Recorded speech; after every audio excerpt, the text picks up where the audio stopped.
जय गुरु जी संगत जी। वीडियो को लाइक कीजिए, चैनल को सब्सक्राइब कीजिए और बेल आइकन को प्रेस कर दीजिए ताकि आपको लेटेस्ट वीडियो की जानकारी अच्छे से मिल सके। एक बार की बात है संगत जी, हम लोग गुरुजी महाराज के दरबार में थे और बाहर से बहुत आवाजें आ रही थी और जहाँ तक मुझे ध्यान है चाय प्रसाद सर्व हो चुकी थी। काफी सारी पुलिस की गाड़ियों की आवाज आ रही थी और हमने देखा कि जो शरद पवार हैं वो दरबार में एंटर होते हैं। और संगत जी मैंने ये देखा था कि वो बहुत जल्दी में थे और अपनी वाइफ के साथ आए थे। और जब वो गुरुजी महाराज के पास बैठे तो मैंने देखा कि गुरुजी महाराज ने किसी से कहा कि चाय लेकर आओ, इसको चाय पिलाओ। और जैसा कि सभी लोग जानते हैं संगत जी कि उस समय शरद पवार जी का जो फेस था वो पैरालाइज्ड था, क्योंकि संगत जी उन्हें माउथ कैंसर हुआ था। मुझे याद है कि उन्होंने चाय पी और थोड़ी चाय पीने के बाद बची हुई चाय अपनी पत्नी को दे दी। और यहाँ मैं इस बात को मेंशन करना चाहूंगा कि जो भी प्रसाद आपको मिलता है वो आपको किसी और को नहीं देना चाहिए, फिर चाहे वो आपका बच्चा हो, चाहे आपकी पत्नी हो, चाहे आपका पति हो। जो आपको दिया जा रहा है उसे आपको ही ग्रहण करना है, उसे किसी और को नहीं दिया जा सकता। तो हुआ क्या संगत जी कि उन्हें जितनी चाय पीनी थी उतनी पी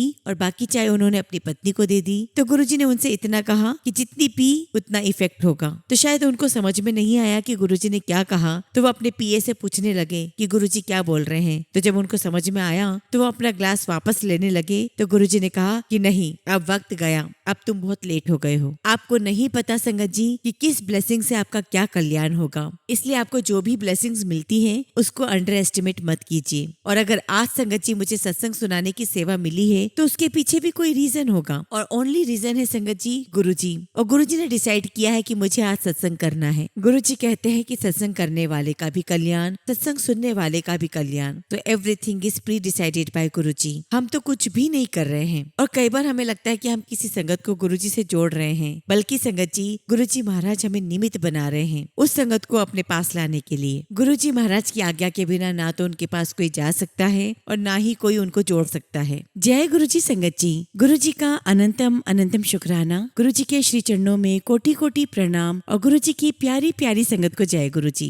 संगत जी आज का सत्संग बहुत प्यारा है, बहुत खास है। गुरुजी की प्यारी और पुरानी संगत का सत्संग है और संगत जी संगत की जर्नी बहुत बहुत प्यारी है। गुरुजी महाराज ने उन्हें, उनके पूरी फैमिली को, उनकी मम्मी पापा, उनके भाई को, सबको ब्लेस किया है। जहाँ गुरुजी महाराज ने उनकी बीमारियों को ठीक किया है, उनकी फिजिकल प्रॉब्लम्स को ठीक किया है, वहीं गुरुजी महाराज ने उन्हें स्पिरिचुअली अपने से बहुत स्ट्रांगली कनेक्ट किया है। संगत को गुरुजी महाराज ने अलग अलग शब्द के माध्यम से अलग अलग मैसेजेस उनकी लाइफ के लिए दिए हैं जो उनकी लाइफ में प्रैक्टिकल होते हुए नजर आए हैं। यहाँ तक कि संगत जी गुरुजी महाराज ने काफी समय पहले ही, जब अंकल की शादी भी नहीं हुई थी, तभी गुरुजी महाराज ने उन्हें उनकी बेटियों के नाम तक बता दिए थे। और इस सत्संग में संगत जी संगत के जो भी एक्सपीरियंसेस रहे हैं, उन्होंने अपने इस एक्सपीरियंस से जो कुछ भी सीखा है वो हमें सिखाया है संगत जी। एंड आई मस्ट से संगत जी कि आप ये सत्संग बिल्कुल भी मिस मत करिए। आपको इस सत्संग के एक एक शब्द को ग्रास्प करना है, अपने जीवन में उतारना है, ताकि हम अपने मार्ग से विचलित ना हो और हम सही मायने में गुरुजी महाराज को पा सके, उनका प्यार पा सके, उनका आशीर्वाद ले सके। संगत जी आप सभी से रिक्वेस्ट करती हूँ, सत्संग बहुत प्यारा है, इसलिए आप सभी सत्संग को अंत तक सुने, पूरा सुने। और आज के सत्संग के माध्यम से आपको निश्चित तौर पे बहुत सारी ब्लेसिंग्स मिलेंगी, बहुत सारे सवालों के जवाब मिलेंगे, बहुत सारे हिंट मिलेंगे। संगत जी अगर आप भी अपना सत्संग शेयर करना चाहते हैं तो सुंदर लिखावट में हिंदी में ईमेल आईडी और व्हाट्सएप पर शेयर कर सकते हैं, और अगर आप चाहें तो ईमेल आईडी और व्हाट्सएप पे टाइप भी कर सकते हैं। तो चलिए संगत जी सत्संग शुरू करते हैं। संगत जी आज हम जिनका सत्संग सुनने जा रहे हैं वो गुरुजी की प्यारी और पुरानी संगत हरीश अंकल का सत्संग है। जय गुरुजी। गुरुजी को मेरा नमस्कार, सारी संगत को मेरा नमस्कार। मैं गुरुजी का बहुत बहुत शुक्राना करता हूँ कि गुरुजी महाराज ने मुझ जैसे अदने से सेवक को याद किया। संगत जी गुरुजी महाराज कहते हैं कि मैं तो तुमसे कई जन्मों से जुड़ा हुआ हूँ, लेकिन एज ए ह्यूमन बीइंग हम अपना ह्यूमन ब्रेन लगाते हैं और कह देते हैं कि हम XYZ डेट पर हम गुरुजी से मिले हैं। और संगत जी ऐसे ही मेरे साथ भी हुआ। मैंने पहली बार गुरुजी महाराज को 31 मई 2001 को देखा। मैं उनसे पहली बार उस दिन मिला और संगत जी उस दिन गुरुवार का दिन था। इसके पहले संगत जी कि मैं आपको अपना सत्संग सुनाऊं, मैं आपको अपनी बैक स्टोरी सुनाना चाहता हूँ। उन दिनों संगत जी मैं अपना चार्टेड अकाउंटेंसी कर रहा था। संगत जी जब मैं CA कर रहा था तब उन दिनों मेरी एग्जाम्स हुआ करती थी और तब 3-3 घंटे की एग्जाम्स हुआ करती थी और सारे पेपर रिटन हुआ करते थे। लेकिन संगत जी अचानक से मुझे एक बहुत ही स्ट्रेंज प्रॉब्लम डेवलप हो गई। इससे पहले संगत जी मुझे ऐसी प्रॉब्लम नहीं हुई थी। मुझे आज भी याद है संगत जी कि सीए की एक पेपर में मुझे अचानक से मेरी इंडेक्स फिंगर में शूटिंग पेन स्टार्ट हो गया, जो कि संगत जी मेरे आर्म तक पहुंच गया। संगत जी एक अजीब सी प्रॉब्लम स्टार्ट हो गई थी ये कि मुझे आंसर पता था लेकिन मैं लिख नहीं पा रहा था। और संगत जी मेरे लिए ये बहुत ही ज्यादा हेल्पलेस सिचुएशन क्रिएट हो गई थी। तो मैं आपको अपना बैक स्टोरी बताना चाहता हूँ कि मैं एक साउथ इंडियन फैमिली को बिलोंग करता हूँ। हालांकि संगत जी हमने कभी भोलेनाथ की पूजा तो नहीं की है, लेकिन संगत जी मेरे पेरेंट्स बहुत प्रोग्रेसिव पेरेंट्स हैं। मेरे पेरेंट्स ने हमेशा सभी संतों का, महात्माओं का सम्मान किया है। मेरे पेरेंट्स जब भी किसी महात्मा को देखते, साधु संत को देखते, तो वो उनको अवश्य प्रणाम करते, उनके पैर छूते, उनका मान सम्मान करते। संगत जी मेरी मम्मी बहुत ही धार्मिक प्रवृत्ति की महिला है और गुरुजी उनको बहुत पसंद करते थे। गुरुजी उन्हें प्यार से हेमा आंटी कहकर बुलाते थे। मेरी मम्मी घर में 7 से 8 घंटे पूजा किया करती थी और मेरे पापा एक बहुत ही बिजी ऑफिशियल थे। उन दिनों संगत जी हम लोग दिल्ली में रहा करते थे। उस समय संगत जी मेरी उम्र 7-8 साल की रही होगी और हमारे घर के सामने एक शिव मंदिर था, तो वहाँ पर संगत जी भंडारा भी लगता था, तो मैं वहाँ चला जाया करता था। और शायद संगत जी गुरुजी महाराज ने मुझे तभी से ब्लेस करना शुरू कर दिया था, ऐसा मेरा मानना है। उसके बाद संगत जी हम लोग बॉम्बे शिफ्ट हो गए। जैसा कि मैंने आपको बताया कि मेरा सीए का प्रॉब्लम चल रहा था, मैं एग्जाम नहीं लिख पा रहा था और उन्हीं दिनों संगत जी मेरे बड़े भाई को एक नौकरी मिली दिल्ली में, वसंत कुंज में। तो संगत जी फिर हम लोग भी दिल्ली चले गए और ये इस प्रकार से कुछ मेरी बैक स्टोरी रही है। संगत जी उन दिनों भी और मैं आज भी हनुमान जी की बहुत पूजा करता हूँ। मेरे सबसे फेवरेट भगवान हनुमान जी ही है। तो उन दिनों संगत जी जब मुझे प्रॉब्लम चल रही थी तो मैंने अपने आप को कमरे में बंद किया और मैं हनुमान जी से बातें करने लगा कि भगवान ये सब क्या चल रहा है। अचानक से मेरे सामने ये प्रॉब्लम आ गई है। मैं जानता हूँ कि आप भगवान हो, चिरंजीवी हो, हर युग में आप हो। तो हनुमान जी महाराज अगर आप है तो मेरा मार्ग प्रशस्त करें, मुझे गाइड करें और मुझे आपके दर्शन दे। और उस रात को संगत जी मेरे पापा घर आए जब ऑफिस से, तो उन्होंने कहा कि जनरल कुमार अंकल मेरे मित्र हैं, मेरे ऑफिस में काम करते हैं और वो मुझे आज एम्पायर स्टेट ले गए थे और वहाँ मैं जाकर किसी से मिला। संगत जी मुझे आज भी याद है कि मेरे पापा ने गुरुजी को गुरुजी नहीं कहा था, उन्होंने कहा कि मैं आज किसी से मिला। तो मेरे पापा कहने लगे कि मुझे बहुत अच्छा लगा उनसे मिलकर, वो महापुरुष थे। और संगत जी जैसा कि गुरुजी महाराज ने पर्दा डाला हुआ था, हमें नहीं पता था कि वो भगवान है, साक्षात ईश्वर है। तो मेरे पापा ने मुझे बताया कि जैसे ही वो एम्पायर स्टेट में उन्होंने एंटर किया तभी उन्हें एक आवाज सुनाई दी, ओपली अंदर आओ। और तभी संगत जी जोशी अंकल मेरे पापा के पास भाग कर आए और कहने लगे कि आपको गुरुजी महाराज बुला रहे हैं। मेरे पापा को बहुत सरप्राइज लगा कि गुरुजी महाराज को कैसे पता था कि मैं आ रहा हूँ। तो पापा ने बताया कि जब वो गुरुजी महाराज के पास गए तो वहाँ सामने एक आध कोई संगत बैठी हुई थी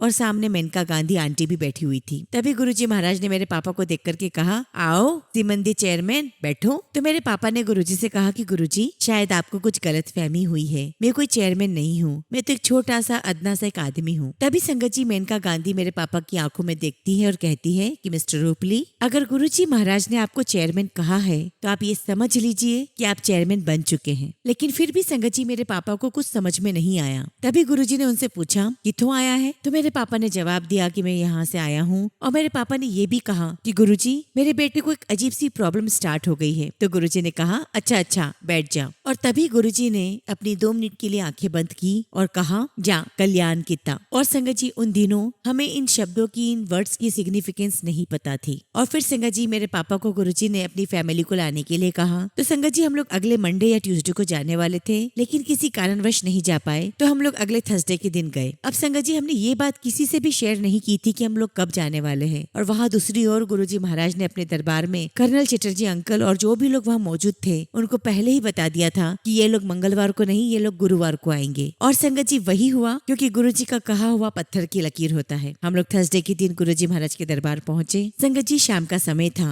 और बहुत ही ब्यूटीफुल समा था, बहुत ही प्यारा एटमॉस्फेयर था। मुझे आज भी वो दिन याद है। गुरुजी तो स्वयं महाकाल है, उनके कंट्रोल में तो पूरा ब्रह्मांड है, पूरी सृष्टि है, वे महाशिव हैं। और संगत जी समय गुरुजी महाराज के हाथ में है। तो उस समय जितनी भी संगत रही है, जिन्होंने गुरुजी महाराज के दर्शन किए हैं, उनको हर एक क्षण, हर एक पल वैसे ही याद है जैसे अभी के अभी वो घटना घट रही हो। इसीलिए संगत जी मैं जो भी आपको डिस्क्राइब कर रहा हूँ ये एग्जैक्ट वही है जो उस दिन मैंने वहाँ देखा। एम्पायर स्टेट उस दिन खुला हुआ था, हम लोग कार अंदर ले जा सकते थे। हालांकि संगत जी हमें बाद में पता चला था कि जो एम्पायर स्टेट है वो सुधा आंटी का रेसिडेंस है। तो बस संगत जी हम लोग वहाँ चले गए। ना दिन थी न रात था, बहुत ही प्यारा समा था शाम का। बाहर जो छोटा सा वरांदा है वहाँ पे लाइटें ऑन हो गई थी और लोग बाहर इकट्ठा हो रहे थे। और मुझे ये बहुत बाद में पता चला कि गुरुजी महाराज अक्सर जो साइड बोर्ड है वहीं पर बैठा करते थे। तो हम लोग वहाँ वहाँ पर इकट्ठा हुए और बहुत बिल्कुल सीक्वेंस में ऑर्डर में अंदर गए। गुरुजी महाराज को डिसिप्लिन बहुत पसंद है और उन्हें अपनी संगत से भी बहुत प्यार है। और फिर संगत जी हमें अंदर बुलाया गया और मैंने पहली बार गुरुजी महाराज को देखा। मैं आपको ये बताना चाहता हूँ कि गुरुजी को देखने से पहले ही मुझे उनकी बहुत स्ट्रॉन्ग फ्रेग्रेंस आ चुकी थी। तो संगत जी उस दिन गुरुजी महाराज ने बहुत ही ब्यूटीफुल क्रीम चोला पहना हुआ था और गुरुजी सभी को बहुत लविंगली देख रहे थे। ऐसा लग रहा था जैसे कि एक माँ अपने बच्चों को देख रही है। It is just the divine and pure love of Guruji for his संगत। और इसके पीछे संगत जी में एक छोटी सी चीज का कनेक्शन जोड़ना चाहूंगा। संगत जी हम लोग वसंत कुंज में रह रहे थे जैसा कि मैंने बताया। तो उस दिन जब मेरे पापा गुरुजी महाराज से मिले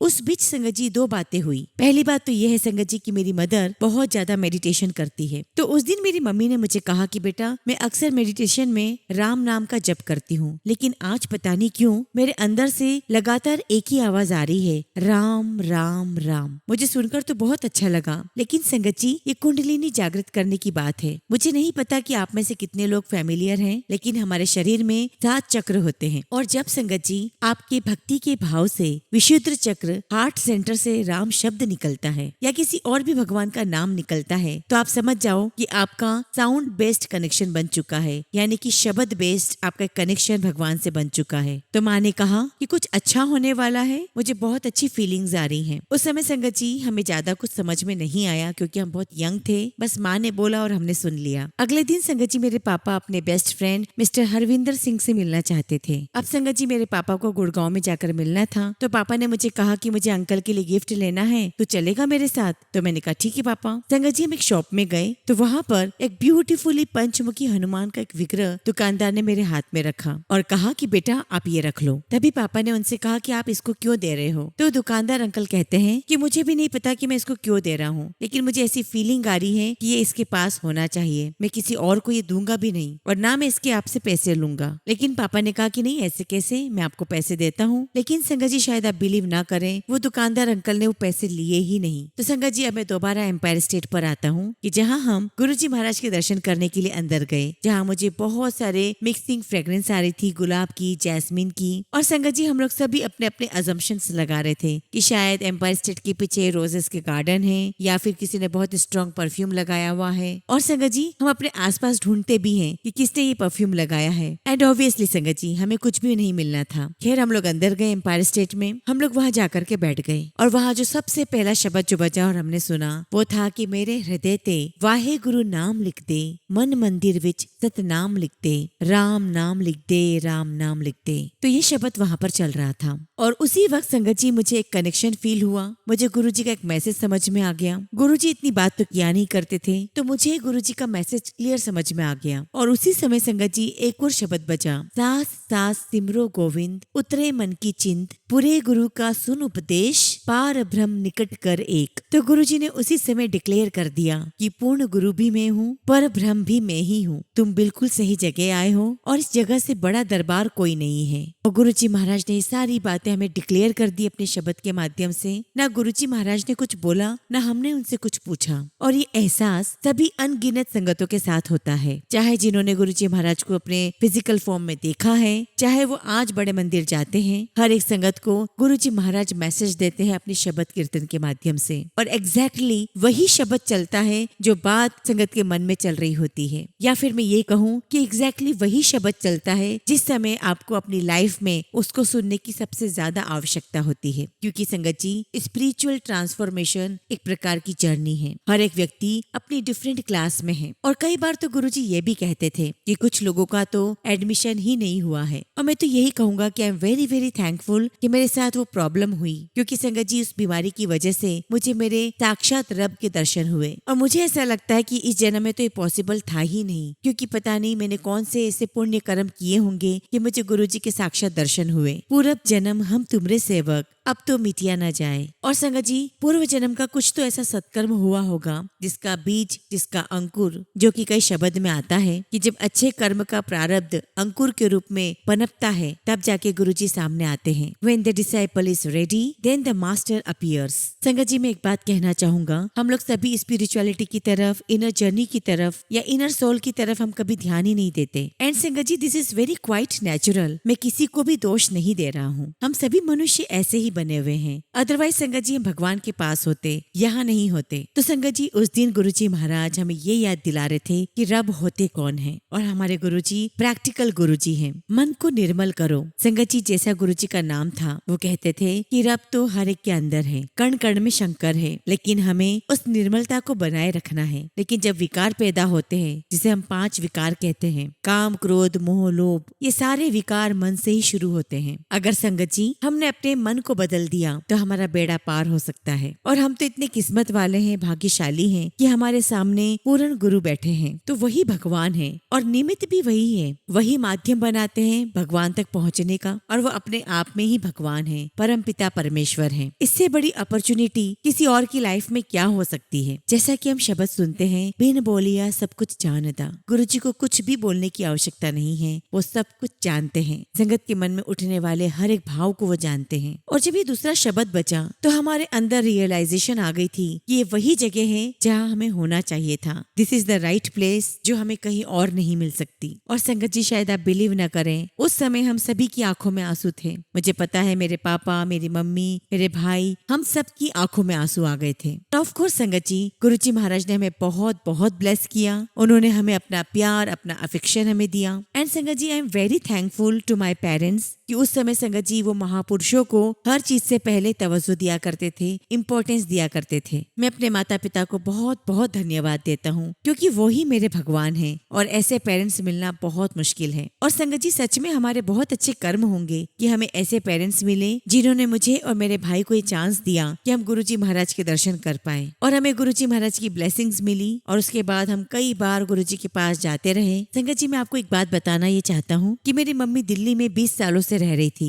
लेकिन अनफॉर्चुनेटली संगत जी मेरी मम्मी कभी वैष्णो देवी नहीं जा पाई। मेरी मम्मी ने कोई मन्नत मांगी थी, लेकिन वो जा नहीं पाई। और उन दिनों संगत जी मेरे भाई की मंगनी हो गई थी, तो मेरी मम्मी ने कहा कि इट्स हाई टाइम कि अब हमें वैष्णो देवी माता रानी के दर्शन करने जाना चाहिए, क्योंकि मैंने मन्नत मांगी है और नहीं जाऊंगी तो सही नहीं है। तो संगत जी हम लोग उस दिन बड़े मंदिर गए, जैसे वहाँ जाकर के बैठते थे वैसे बैठे। संगत जी मैं दोबारा इस मन्नत के टॉपिक पर आऊँ उसके पहले मैं आपको बताना चाहता हूँ कि उन दिनों जैसे लंगर होता था, आजकल उसी तरीके से लंगर बड़े मंदिर में होता आ रहा है। मैं बड़े मंदिर की पूरी टीम को कॉन्ग्रेचुलेट करना चाहता हूँ कि उन्होंने गुरुजी महाराज की थॉट प्रोसेस की जो सैंक्टिटी है उसे कायम रखा है। और उसके पीछे आइडिया ये था कि राजा हो या रंक, मालिक हो या नौकर, सभी लोग साथ बैठकर एक ही थाली से लंगर चखेंगे। वो गुरुजी का दिव्य प्रसाद है। फिर चाहे वो चाय प्रसाद हो, जल प्रसाद हो, लंगर प्रसाद हो या समोसा प्रसाद हो, उस प्रसाद को आपको मंदिर में, चाहे वो छोटा मंदिर हो बड़ा मंदिर हो, वहीं बैठ करके आपको उसे ग्रहण करना है। उस महाप्रसाद को आपको ग्रहण करना है। उसको इतनी ही इज्जत दें जितनी आप गुरुजी महाराज को देते हैं, जितनी आप परमपिता परमेश्वर भगवान को देते हैं। क्योंकि उस समय ग्रहण किया हुआ जल प्रसाद, चाय प्रसाद, लंगर प्रसाद वो आपके लिए एक मेडिसिन की तरह है। वो आपको क्योर करेगी, और ये आपको फिजिकल फॉर्म में ही नहीं स्पिरिचुअल फॉर्म में भी क्योर करेगी। इससे आपकी सोल का अपलिफ्टमेंट होगा। इसलिए सभी साथ संगत से रिक्वेस्ट करता हूँ कि चाय प्रसाद, जल प्रसाद और लंगर प्रसाद की अवहेलना ना करें। कभी इस प्रसाद के लिए ना मत कहें। और संगत जी जहाँ गुरुजी का प्रोसेस शुरू होता है वहाँ हमारे सारे लॉजिक्स खत्म हो जाते हैं। इसलिए संगत जी हमें अपना ह्यूमन माइंड, अपना साइंटिफिक प्रोसेस नहीं अप्लाई करना चाहिए। गुरुजी कहते हैं डिस्कशन नाल रब नहीं मिलता, रब मिलते हैं अपने आप को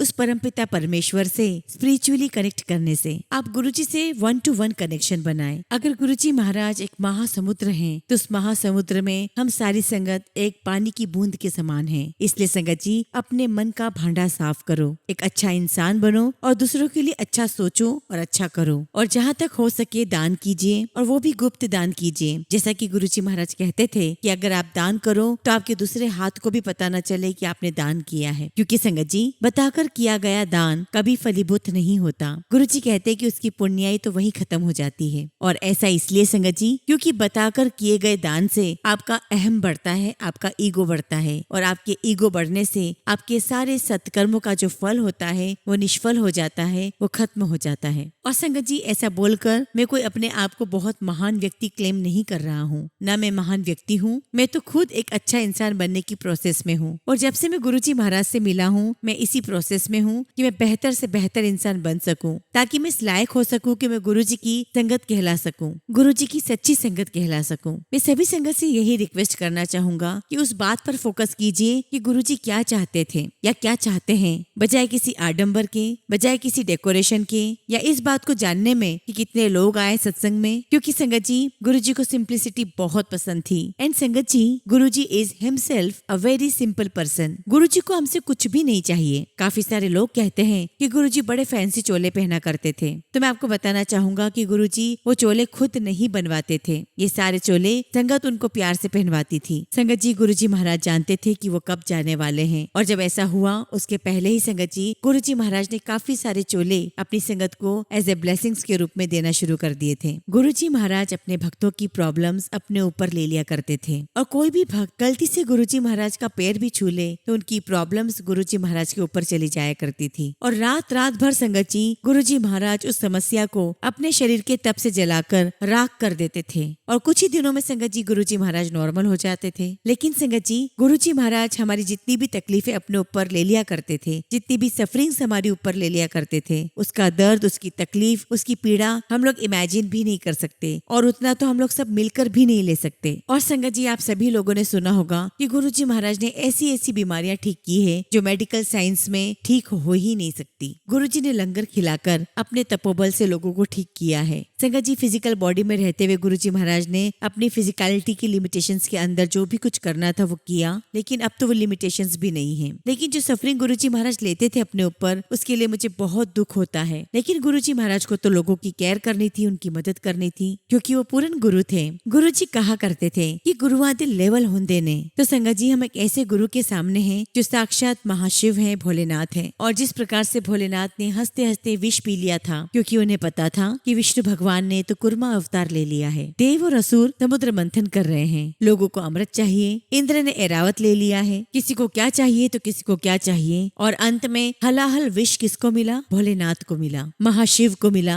जिसे उन्होंने हंसते हंसते पी लिया, क्योंकि उन्हें जगत का कल्याण करना था। अगर वो विष बाहर रह जाता तो पूरी सृष्टि खत्म हो जाती। और संगत जी गुरुजी का भी ऐसे ही था कि चाहे मेरे पाँव चोर छुए या कोई संत छुए, कल्याण तो होना ही है, क्योंकि मैं एक पेड़ हूँ, और पेड़ तो सिर्फ छांव ही देगा। पेड़ कभी नहीं पूछेगा कि तुम कौन हो, तुम संत हो तो मेरी छांव में आ जाओ, और अगर तुम चोर हो तो मेरी छांव से दूर हो जाओ, कभी भी नहीं। तो संगत जी हमारे ऊपर है कि हम साक्षात ईश्वर के सामने हैं, और इसीलिए हमें कोशिश करते रहना चाहिए कि हम एक अच्छे इंसान बन जाएं। अब हम संगत जी वैष्णो देवी वाले इंसिडेंट पर वापस आते हैं। तो जब हम गुरुजी महाराज के दरबार में आए तो मेरी मम्मी ने गुरुजी से कहा कि गुरुजी मुझे वैष्णो देवी जाना है, मुझे आपकी आज्ञा चाहिए। और जब मेरी मम्मी ने बात पूछी उससे पहले तो गुरुजी स्माइल कर रहे थे, और जैसे ही मम्मी ने पूछा तो गुरुजी सीरियस हो गए, जो इस प्रकार से लग रहा था जैसे कि गुरुजी बोलना चाह रहे हो कि क्या वाकई में हेमा आंटी आपको जाना है। तो मेरी मम्मी ने गुरुजी से कहा कि गुरुजी मैंने मन्नत तो मांग ली है, पर समझ में नहीं आ रहा कि इसे पूरा कैसे करूं, इससे बाहर कैसे निकलूं। फिर गुरुजी ने संगत जी एक सेकंड के लिए आंखें बंद की और फिर एकदम से आंख खोली और कहा कि मैं नाल हूँ, जाओ तुम जाओ। और संगत जी हम लोग वैष्णो देवी गए, हमारी फैमिली और पापा की best friend Harminder Singh uncle की फैमिली के साथ गए। सबसे पहले संगत जी हम लोगों ने श्री हरमंदिर साहिब के दर्शन किए, मत्था टेका, वहाँ लंगर किया, और उसके बाद संगत जी हम लोग अम्बाला से होते हुए कटरा पहुँचे। संगत जी उस समय काफी टेंशन चल रही थी, क्योंकि संगत जी जम्मू में रघुनाथ मंदिर पर अटैक हुआ था टेररिस्ट का, और संगत जी वो बिल्कुल भी सही समय नहीं था वैष्णो देवी जाने का, जैसा कि गुरुजी हमारे लिए चिंता कर रहे थे। और संगत जी जैसे ही हमारी कार कटरा में रुकी तभी वहाँ पर एक बहुत बड़ा बम धमाका हुआ, लेकिन हमारे पेरेंट्स यही बोलते जा रहे थे कोई बात नहीं, गुरुजी महाराज साथ हैं, और हम आगे बढ़ते जा रहे थे। और संगत जी हमने बहुत ही ब्यूटीफुल वैष्णो देवी में दर्शन किए और हम लोग वापस आ गए। तो ऐसे एक बार संगत जी हम लोग गुरुजी महाराज के दरबार में बैठे हुए थे, तब तक हमने लंगर कर लिया था। उन दिनों गुरुजी के लंगर की थाली बहुत सिंपल हुआ करती थी, आज की तरह नहीं जहाँ पर कई सारे सत्संग में गुरुजी के लंगर की थाली में 4-4 प्रकार की मिठाइयाँ होती है। उन दिनों गुरुजी का लंगर बहुत सिंपल होता था,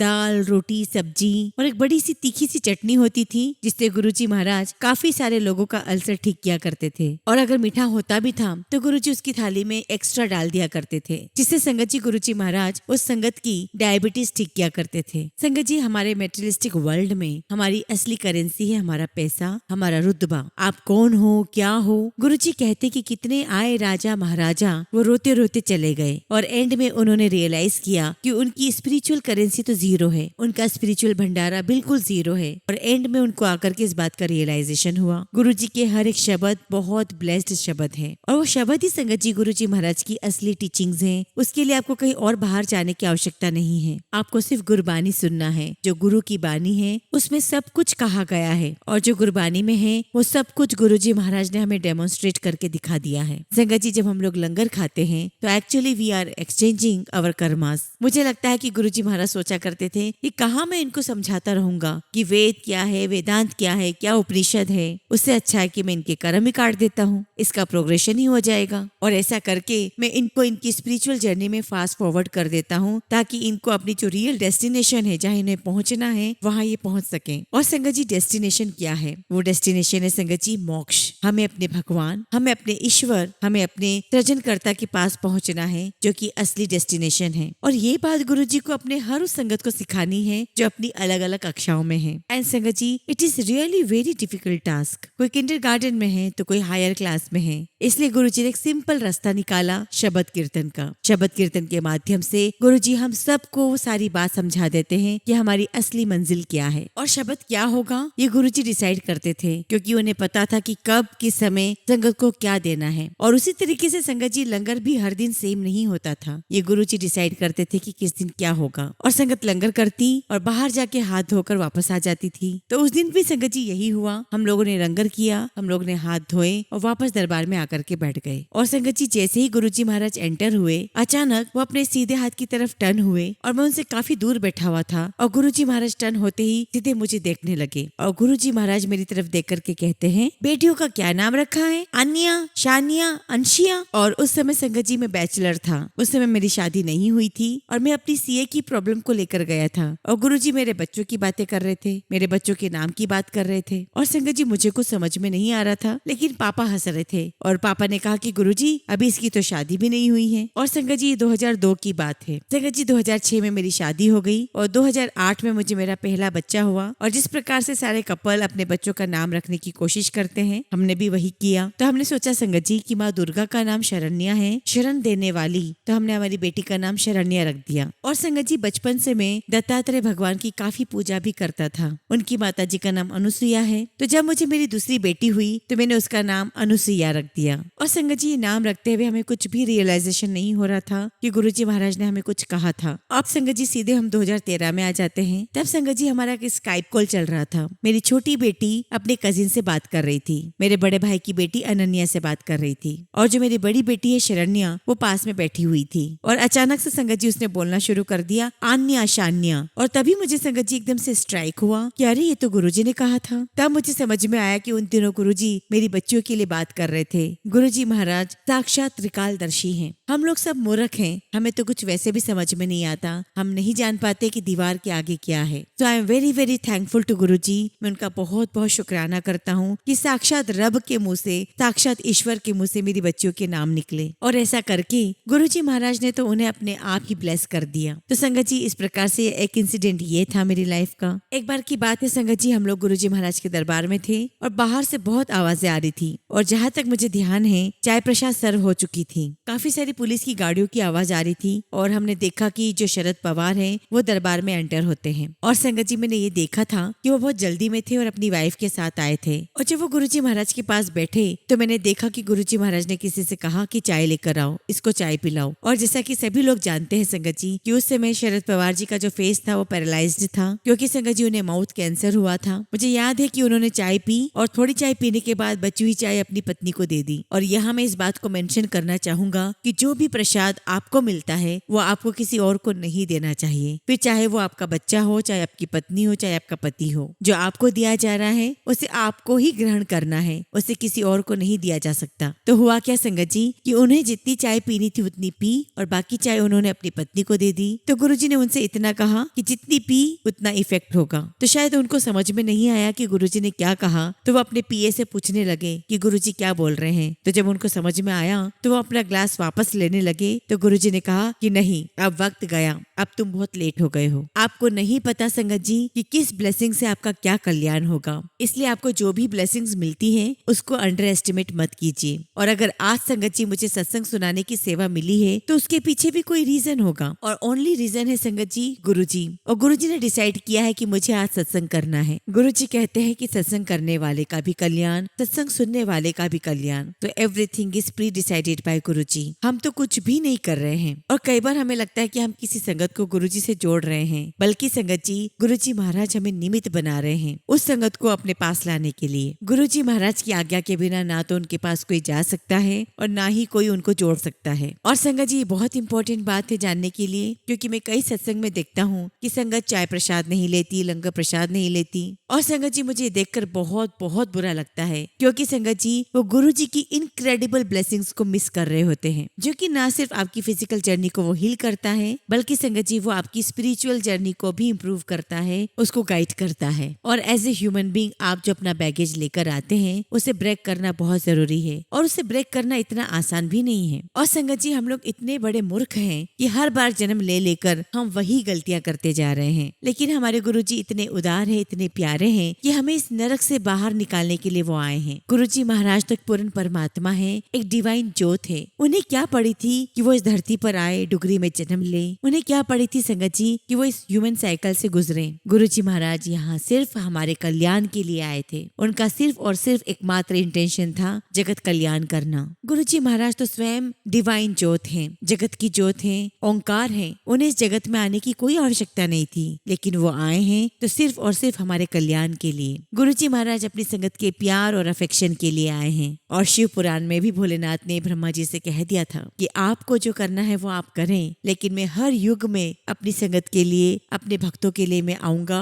उनको प्रोटेक्ट करूंगा, उनको गाइड करूंगा। इसलिए मैं सभी संगत से रिक्वेस्ट करता हूँ कि जो हमारे गुरुजी महाराज के जो इम्पोर्टेंट जो बड़े फंक्शंस हैं, चाहे वो बैसाखी का दिन हो, चाहे महासमाधि दिवस हो, चाहे गुरुजी का जन्मदिन हो या शिवरात्रि का उत्सव हो, अगर आप भारत में हैं तो आप ये फंक्शन जरूर अटेंड कीजिए, गुरुजी की ब्लेसिंग्स जरूर लीजिए। हालांकि संगत जी अनफॉर्चुनेटली मैं यूएस में हूँ, लेकिन मैं आपसे कहना चाहता हूँ कि आप कभी अपनी ऐसी ट्रिप प्लान मत कीजिए कि हम बाय द वे ट्रिप के रास्ते में गुरुजी को मिलते हुए जाएंगे। गुरुजी के लिए ही ट्रिप बनेगा, गुरुजी को ही प्रायोरिटी दी जाएगी। उसके बाद आपको जो भी काम करने हैं वो आप करो। गुरुजी महाराज से बढ़कर कुछ भी नहीं है। मैं अपनी एंटायर लाइफ, अपनी जॉब, सब कुछ गुरुजी महाराज के लिए छोड़ सकता हूँ, और ऐसे आपने भी रहना है। गुरुजी का हुक्म आया है, बस फॉलो करो, तुरंत फॉलो करो। और आप कोशिश करें कि पिन ड्रॉप साइलेंस मेंटेन कर सकें, चाहे आप सत्संग में हो, चाहे आप बड़े मंदिर में हो, या चाहे आप किसी से गुरुजी महाराज के बारे में बात कर रहे हो। और उस समय संगत जी ना तो आप किसी को मिले, ना किसी को ग्रीट करें, क्योंकि ये कोई सोशलाइजिंग पार्टी नहीं है। यहाँ आप अपनी आत्मा को परमात्मा से जोड़ने आए हो, और ये तभी हो सकता है जब आप हर प्रकार के डिस्ट्रैक्शंस को दूर कर दें। और ना ही ये वो समय है कि जहाँ आप अपना मोबाइल निकाल करके इंस्टाग्राम, फेसबुक देख रहे हैं, क्योंकि अगर आप ऐसा करते हो संगत जी तो आप अपनी ब्लेसिंग्स मिस कर देंगे। और संगत जी सबसे बड़ी बात, जिस श्रद्धा भक्ति के साथ आप गुरुजी महाराज के साथ कनेक्ट करेंगे, उतनी ही आपकी झोलियां भरेंगी, वैसी ही आपकी झोलियां भरेंगी। गुरुजी महाराज हमें जब एक हाथ से प्रसाद देते थे तो दोनों हाथ कम पड़ जाते थे।